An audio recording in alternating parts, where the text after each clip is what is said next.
Hello, hello. Hi, everybody. Bonnie Bonadeo here, your coach for this SOS Salon coaching program. So we're all about saving our salons, but more importantly, I want you to be able to save your salon. So today is about starting our weekly clinics that we're going to be doing here in our SOS coaching program. And I wanted to introduce to you how these clinics are going to work. And our first clinic today is going to be in a particular category of our SUM framework, operations. So welcome to your clinics. This is all added value to your coaching program besides the one-on-one sessions. For those of you that are in the one-on-one program, this is also an opportunity for people to be part of a membership program and continually be able to learn and grow. Now, eventually these programs and these clinics will be interactive and live, but I'm just going to kind of build up a few and get them in a library so that there's always a resource to be able to go back to on certain topics that we may not always have time to touch on. But I can reference back to these topics and say, listen to operations video 1, and that will explain this a little bit more, and so on. So I think it's going to be a powerful opportunity for you guys to get even more information than what we can do sometimes in the one-on-ones, because I like those to be very customized and very present in the moment of where you're at right now and where you need the support as a client in a coaching program. So let's get started with our first program here. This is the clinic series, and it's the operation clinics. And today we're going to talk about the Curious Leader, but we are going to dive into everything that falls into the SUM category and everything that falls into operations. Now, these are big, broad categories here. So let's talk about the SUM framework to begin with. So the SUM framework is, some of you might be successful and some of you may not. Some of you might take on some of this information and some of you may not. But you have the opportunity to be able to grow and expand under this particular framework. And the SUM framework is an acronym to the following: sales, operations, mindset, marketing, and education. And I wanted to start with operations today because I felt like it was where we need to really look at a review of our particular business at this time. Because just like they say, all roads lead to Rome, all roads should lead to sales. Okay, and that's when you'll have the success that you need. Operations should support sales processes. Mindset should support sales process. Marketing should support sales process. Education should support sales processes. So no matter where you go, sales is kind of the overall, it's the inertia. It's the motion of this circular framework here, that if you can get sales going, all of it starts to happen. But if you can't get sales going, it could be that you need to look at an operation, mindset, marketing, or education element that might be preventing you from having the success that you need. Now, I call these the 5 pillars of success. And, each one has its own identity. Each one has its own story and depth to it. And each one is only going to work if you understand that the other 4 must still be in motion too. So it's kind of like, what hat are you wearing today as an entrepreneur, right? I know I wear all of these hats in each and every one of these, but there's 2 hats that I understand I need to focus on more relevantly than maybe some of the other hats at times. So I am in constant and consistent motion in marketing and sales, sales and marketing and sales and marketing. But then I have to put on my hat sometimes to be able to educate myself to grow my business. And then hopefully that education can implement an operational piece that allows me to be more productive, more efficient. And then of course, there's a lot of times that I have to be able to look at the mindset of where I'm at. Am I frustrated? Am I happy? Am I sad? And are things going well? Do I need to rethink a process? Do I need to step back and revise and shift? So all of it makes sense. And I hope that it makes sense to you as well. So let's look at the operations category here, since that's where we're going to start with these sales clinics, and that's what we're going to be doing. And as we progress through this series, you'll see that some of these sales clinics are actually going to go live and be converted into webinars to be able to introduce the SOS Salon coaching program to other salons and spa suite owners and of course suite stylists to be able to fit and understand how this framework works. It is definitely, this program is designed for more people that are in business for themselves, not necessarily somebody that's working for somebody else at this time. So that's what it's designed for. So what falls under the operations category? I don't know if you guys remember this game as a kid. It certainly was not one of my favorite games, I'll tell you. And it was called Operation, and it had this, you put a couple batteries in it, and it had this little device that you put all of the items in the guy, and your goal was to be able to take them out without touching any of the sides, because if you touch any of the sides, it would light up and it would zap you, and kind of make this zapping noise, and the little red buttons would actually light up on there. And I remembered I wasn't very good at this game. My ability to kind of concentrate, or my angle of going in to be able to kind of get it out without touching the sides. And although it was challenging, as silly as this game was, it was challenging. It made me realize that you had to kind of think about it from a strategic way. Should I go in straight from the top and just pull it right out? Can I go in from the side and kind of angle it and then without being able to touch it? You had to think about a strategy. And really, that's what operations is all about. It's thinking through strategies to be able to support you in duplicating your efforts. So it's function over form, okay? And it's designed to be in action or active all the time. In other words, a system should be active all the time, even if it's not having to do the job in that moment. In other words, if you created a policy on something and the policy only shows up when something's not working, but it's actively there at any given time so that you have the ability to be able to use it when you need it. So let's look at all the things that kind of fall under the operations category again here, more detailed. And remember, this is when you have your COO hat on, okay? So if you're going to be in your entrepreneurial world, you're going to have a COO hat on. Now, I don't know if for those of you guys that have, I'm going to find my books here. I don't know what I did with them. They're somewhere. Oh, here they are.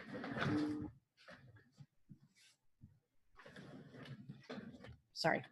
I don't know if any of you guys have read this book here, The E-Myth Revisited, but I originally read the very first one, The E-Myth, and it really helped me as an individual that felt leadership was a priority to be in business. And then when I went out as an entrepreneur, I really understood. Now, I kind of classify myself, even though I say I'm an entrepreneur, I really am classifying myself more as a business owner. And the reason why I say that I'm more of a business owner is because I'm not necessarily employing people. Now, that's just my definition of entrepreneurism. I think if you're a true entrepreneur, you're employing other people, you're growing, you're building, you're expanding, okay? You're scaling a business. As a coach, I'm not at that point where I'm scaling my business. I'm working in my business, on my business. I'm working as the technician. I'm working as the manager of my business. And I'm also then working as an independent person in that entrepreneurial spirit in my business. Well, this book really helps to define those three categories a little bit more so that you could say, are you really in a position to grow and scale your business? And I'm only now in that position to look at ways to be able to scale my business to the next level. Okay, so here's what falls under these categories of operation, okay? Finance, leadership, coaching, policy, procedures, monitoring, compliance, projects, promote efficiency, increase profitability, long-term growth and goals.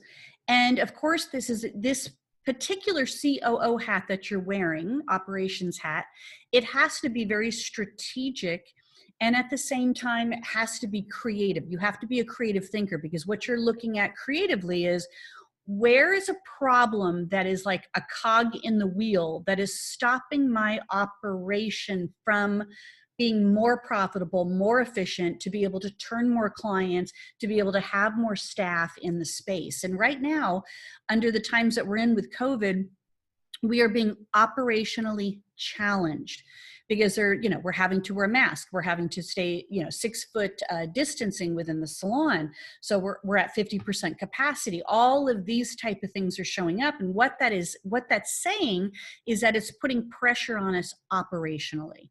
So now, because we're under these guidelines and these mandates right now, more importantly, what I wanted to talk with you guys about today was more of the leadership guideline in here. If we're going to be doing these clinics, you're going to hear all of these topics into greater detail as we kind of progress through this series. So that's why I believe there's a ton of value for you to stay in the program, even as a membership client and not necessarily a one-on-one client as well. Okay, so operations, we're going to talk about the leadership value here. And I want to ask you this first question. What is your leadership style? Okay, what is your leadership style? And I want you to think about it of how you would describe yourself. Okay, and then I also want you to think about it as how other people would describe you. Okay, so right now I am in the middle of getting recertified for my emotional intelligence coaching and training piece. And as I'm getting recertified for this process, one of the things that I have to do is I have to do a 360 survey. Well, I don't actually do it. I have about 15 to 18 people survey me on my leadership style, how I react to certain situations. And I can tell you when I had this done the first time, and that was almost 10 years ago, when I had it done the first time, I know that I've grown a lot. I know that I've changed a lot, but I also know there are some ways about me that are completely part of my DNA. And those things are not going to change unless I have an awareness to them and then force a different outcome out of them based on how I traditionally want to go. So an example would be, what is your leadership style? I'm assertive. I have an assertive leadership style. I have a very driven leadership style. I have a sales savvy leadership style. I really believe that if you're in constant motion of being able to create and build sales, that you can continue to stay in business. And then you have to look at those other categories of creating operational excellence and marketing strategies and educational strategies as well. So think about your leadership style. Now we're going to break it down into 3 particular areas right now. And it will define, but not label you, so that you can kind of understand your go-to behavior when things are at their worst, okay? Because when things are at their best, we can be kind of more of ourselves. We can have those value-based opportunities of being ourselves. But when things are at their worst, which according to some surveys is about 13% of the time, right now I'd say it's a little higher, then this is where you really want to check in with your leadership style, okay? And there's 3 different modes of what I'm calling a fear response. Okay, when you're in crisis, how do you react? When you're in crisis, how are other people seeing you handle or manage that crisis in there? And the first one is, we'll say fight. We're going to start at the bottom, fight. And then there's freeze, and then there's flee. So look at your leadership style and see if you could put yourself into one of those categories as to maybe more of your go-to way of being or behaviors towards certain situations and or crisis in your business, okay? In your business. So are you a fighter? Are you a freeze? Or are you a flee? Okay, flight, fight, and freeze. Okay, these are the very, very typical natural auto responses that we as human beings have when fear shows up, when a crisis shows up, when a circumstance shows up that's kind of out of the norm. So you might be somebody that takes charge and gets loud. Okay, that would be a fighter. All right. You might be somebody that you freeze and then you try to process a course of action. In other words, you need to think about what is the best way to approach this. So you kind of pull in. All right. A fighter pushes out, a freezer pulls in and goes within in regards to how they're going to manage it. And they need time. Time is really critical for somebody that is a freeze, because time is the only way that you can put together kind of a solid plan of action. Now, sometimes in crisis, you need to move a little bit faster. Fighters have no problem moving fast. Fighters sometimes have the problem of not putting enough foresight or thought into their actions. And it ends up creating a bit more of a crisis at times than managing the crisis. Okay, so I want you to think about that. The freeze person, because they need time to process, they might be waiting too long, and everybody's kind of standing around going, well, what are we going to do about this? What are we going to do about this? And they're expecting you as a leader to respond more appropriately. And what happens is that you pull back because you want to get all the information first before you say anything. But the truth is you still need to say something. So you need to say, I'm aware of the situation. I understand we need to do something about it. I'm in the middle of thinking it through and processing it, and I'll have a plan of action for us shortly. Okay? You still have to communicate forth that you are aware and that you are in action, because sometimes freezers pull and go within so deeply that they don't let people know where they're at or where their awareness is at this point in time. And then of course there is the ability to want to just jump overboard and not even deal with it. Okay, the jump overboard and not deal with it. And that means that you are kind of more of a flight response system to crisis in there.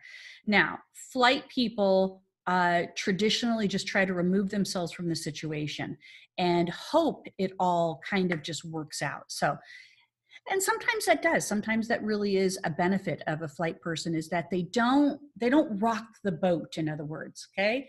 They just kind of either position themselves in a very safe place on the boat, or they get off the boat and let other people deal with it, all right? And it works sometimes, but it doesn't work a lot of times, because what happens is that if you're a flight type leader, what people see is that you are avoiding the very thing that needs to be dealt with. And then when they don't think that you care, they start creating their own leadership agenda. So when they feel like you don't care, somebody will always step up to be the leader. And if it's not your manager, or if it's not somebody else in your organization that you trust to be kind of leading the team, then you could be in for a mutiny. You could very well be in for a mutiny. And really what that kind of represents is you have to be able to think, is there somebody else that has more influence with my team than I do? And then you have to be able to also think from a perspective of a first follower. Is there somebody I can trust to help me guide and lead the team in the direction that I want them to go, even though they're still a peer status, okay? Because here's what we know to be true. Peers will follow peers sometimes if they don't like the leadership going on, okay? And that has a lot of variables to it, you guys. But peers will listen to and potentially follow their peers before they will follow a leader. It's always been a level of hierarchy in organizations and in society in general. I mean, look what's going on right now in our society, that we don't trust or believe our leaders a lot of times, and partly because they're not communicating effectively, they're over communicating, or they're not communicating enough, okay?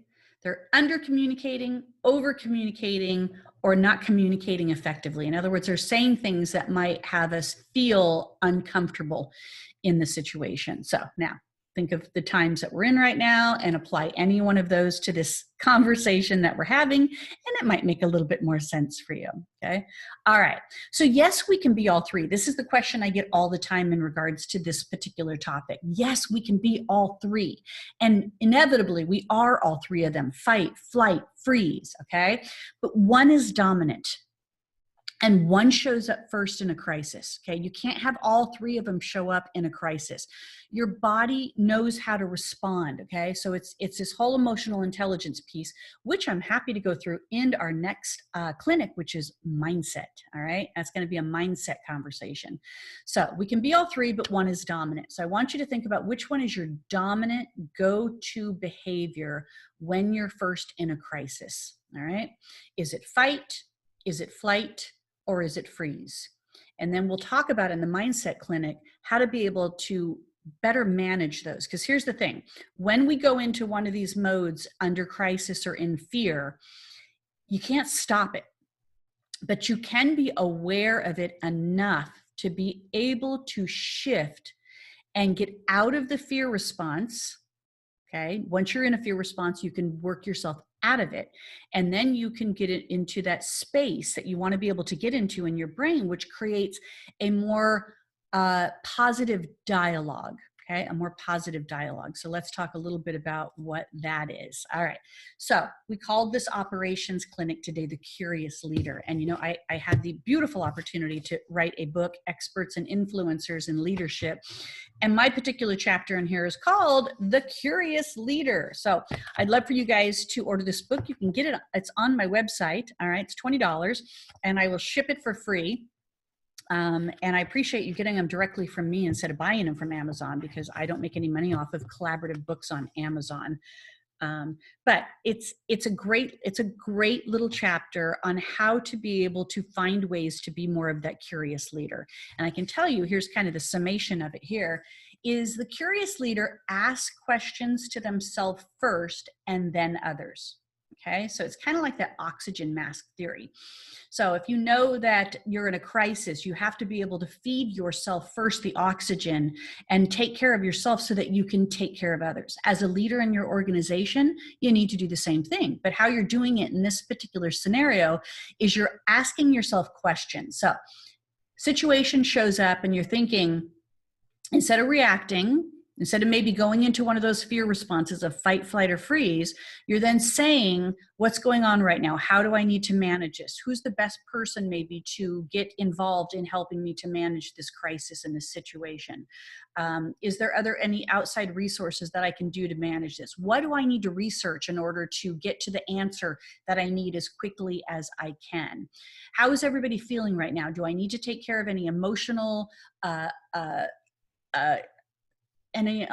responses right now in order to reassure them that I'm working on this and that everything is fine? The idea behind the asking yourself questions is that you want to get out of the emotional part of your brain and into the logical part of your brain so that you can engage the brain into rational thinking. Rational thinking is always going to get us out of crises, not emotional thinking, okay? Emotional thinking is going to keep us safe, whether it's a perceived danger or a real danger. But rational thinking is always going to give us a better choice of options than emotional thinking, all right? So you're going to be able to ask questions to yourself, and then you're going to engage others and ask questions of them to be able to get through the crisis, okay? And that might be asking for support. It might be asking them to do certain things in order to get through the crisis together. All right, so here's 4 types of questions that a curious leader would understand and know how to ask, all right? So there's your typical yes and no questions. So these are questions when you just need a yes or a no answer. They're not creating an open dialogue, all right? Then you have the multiple choice questions. And the multiple choice questions would be, of course, you know, what do you think we should do? Should we do A or should we do B, okay? Or I have 2 ideas. Which one do you think is a better choice for us right now, A or B? So by creating these options, people choose. A lot of times they say if you give people 2 or 3 options, they will always choose one of them, okay? Just like in price packages, just like in programs, choices of food. If you give me too many choices, I'm overwhelmed. If you give me too few choices, I'm not satisfied. But if you think about like when you're looking at a menu and on the menu is like, you're looking at it and you're like, ooh, should I do that or that? It's usually between one or two things. And then all of a sudden somebody else at the table says, oh, I think I'm going to try this. And then you look over at the third thing and you're like, oh my gosh, that sounds really good too. And then what happens is now you have this choice and you have to choose one. Okay. So multiple choice is a very powerful tool when asking questions. You just have to know the answers before you ask the question, because you want people to give you that one or the other type of advice. Now, the third question is an open-ended question. So this is a question where you're truly engaging their logical part of their brain. Okay. So let's say somebody's in a very emotional state of mind. You want to kind of diffuse the emotion. So, and diffusing the emotion is the 3C formula that I use and talk about every Wednesday on my What Would You Do or Say Wednesdays is connection, compassion, curiosity. Connection, compassion, curiosity. So an open-ended question with somebody that is emotionally hijacked at this point, you want to connect with them on the emotion. In other words, acknowledge that something's going on with them. And the acknowledgement is, hey, I know things are a little crazy right now, or hey, I can see that you're not okay. That's the kind of connection you want to create. So you're diffusing the emotion, and then you're going into a logical question to be able to have them engage with you, get out of emotional brain, get into logical brain. And the open-ended question needs to be able to start a dialogue or a conversation. Okay, start a dialogue or a conversation. So if it's a pretty immediate crisis or you need to get through a conversation very fast, you want to go to an open-ended opportunity in there. Now, the fourth and final question is something that as a leader, it's a prepared opportunity, okay? And it's called an open story loop. And an open story loop is like an open-ended question, okay? And you're still going to go through the 3 C's. You're going to connect, you're going to create compassion, and you're going to then be curious in here. But an open story loop is telling a story of a situation that creates a form of connection and engagement before you go into the idea of shifting potential emotional crisis and or behaviors, okay? So an open story would be an example like this. I would be connection. I know things have been tough for you lately. I want to be able to figure out, I want to help you be able to figure out a solution for you to be able to get through this. You know, not everybody is having an easy time as well. You know, at one point I struggled with this and I really thought, is this what I want to be doing? Okay, so I'm kind of just throwing in words to give you an example of how I'm going into an open story loop. I'm creating a empathetic connection point.